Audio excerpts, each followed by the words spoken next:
कर्नाटक का चुनाव बहुत दिलचस्प होता चला जा रहा है। कर्नाटक में अभी कांग्रेस के कार्यकर्ता उत्साहित हैं, बीजेपी अपनी पूरी ताकत लगा रही है और यहाँ पर सत्ता में वापसी की कोशिश कर रही है। लेकिन इस सब के बीच में कई झटके भी कई पार्टियों को लग रहे हैं या कई दिग्गज नेताओं के जो फैसले हैं वो लोगों को चौंका देते हैं।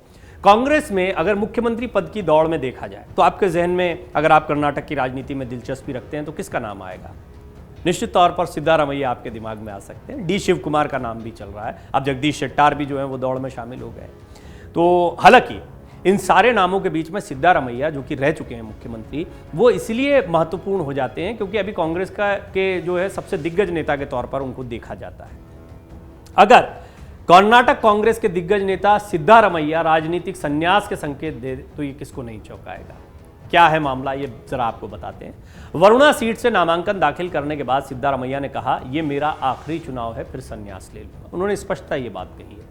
दरअसल कर्नाटक की 224 सीटों वाली विधानसभा के लिए अगले महीने 10 मई को चुनाव होने हैं। ऐसे में सियासी दलों ने अपने अपने उम्मीदवारों के लिए प्रचार में पूरी ताकत झोंक दी है। इस बीच कर्नाटक के पूर्व मुख्यमंत्री और कांग्रेस के दिग्गज नेता सिद्धारमैया ने बुधवार को वरुणा सीट से नामांकन दाखिल किया। इसके साथ ही उन्होंने संकेत दिया कि उनके बेटे यतीन्द्र और पोते धवन राकेश उनके राजनीतिक उत्तराधिकारी होंगे। कांग्रेस के वरिष्ठ नेता ने कहा कि ये उनका आखिरी चुनाव है। सिद्धारमैया के छोटे बेटे यतीन्द्र वरुणा से मौजूदा कांग्रेस विधायक हैं।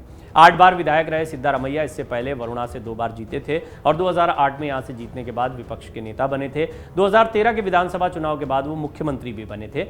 कांग्रेस विधायक दल के नेता ने अपने पैतृक गांव सिद्धरामन हुंडी में मंदिर में सिद्ध रामेश्वर देवता की पूजा की और वहां श्री राम मंदिर भी गए और नामांकन दाखिल करने से पहले एक विशाल रोड शो किया। उन्होंने मैसूर में चामुंडी पहाड़ियों पर प्रसिद्ध चामुंडेश्वरी मंदिर का भी दौरा किया और नामांकन पत्र दाखिल करने से पहले एक जनसभा को संबोधित किया।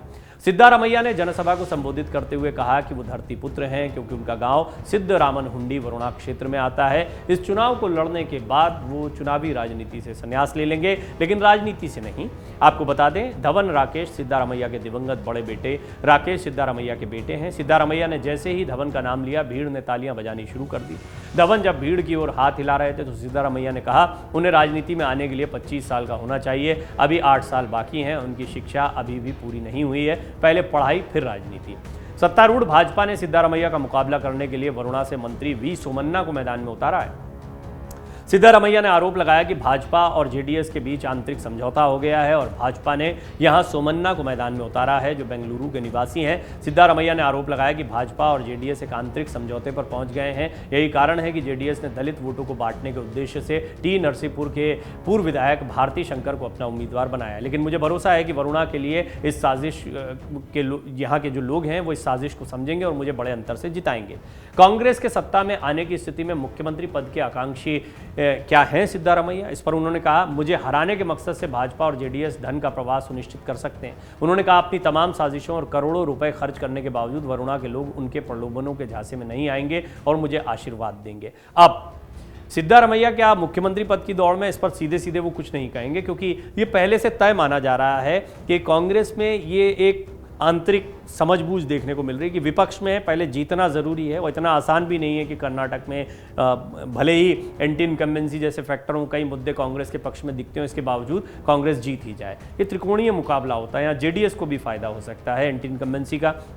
जेडीएस अगर सत्ता में बने रहने की चाबी अपने पास रखती है तो बीजेपी को कैसे इसका फायदा हो सकता है, ये सभी ने देखा है। और बीजेपी ने किस तरीके से पिछली बार पूर्ण बहुमत न होने के बावजूद सक्सेसफुली अपनी सरकार को 5 साल तक चलाया है, ये भी सभी ने देखा है। तो कांग्रेस ये जानती है कि अगर यहाँ जीतना है तो आप याद रखिए कि राहुल गांधी बार बार अपनी चुनावी सभाओं में कह रहे हैं 150 सीटें जीतना। 150 क्यों कह रहे हो? वो जानते हैं कि अगर बहुमत से पीछे रहते हैं, थोड़ा भी पीछे रहते हैं तो कितनी मुश्किलात आ सकती हैं।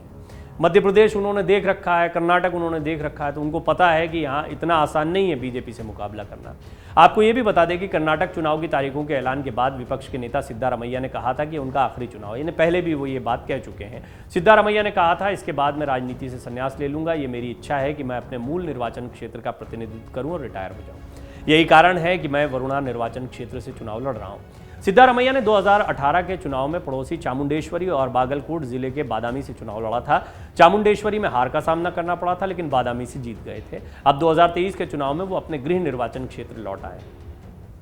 कांग्रेस के दिग्गज नेता सिद्धारमैया के इस बयान के बाद अब इस बात की चर्चा तेज हो गई है कि कर्नाटक में कांग्रेस के लिए कितनी काम करेगी सिद्धारमैया की इमोशनल अपील।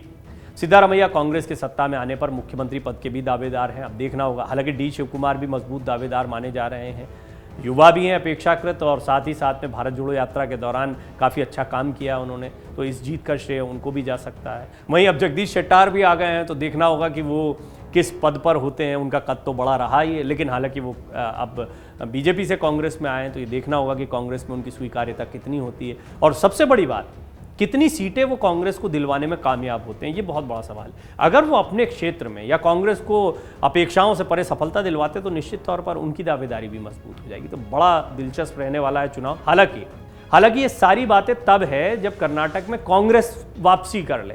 अगर बीजेपी आती है तो फिर बीजेपी की स्थितियां बहुत स्पष्ट हैं। वहीं पर यदि कांग्रेस को मौका मिलता है, जनता मौका देती, वो भी जैसा राहुल गांधी कह रहे कि 150 से ज़्यादा सीटें जितवाई है, उसके बाद फिर ये एक नई रेस शुरू होगी जिसमें डी शिवकुमार, सिद्धारमैया और जगदीश शेट्टार भी अब आप मान सकते हैं कि ये दौड़ में दिखाई देंगे। मन से उजाला कर चले, मन से उजाला कर चले।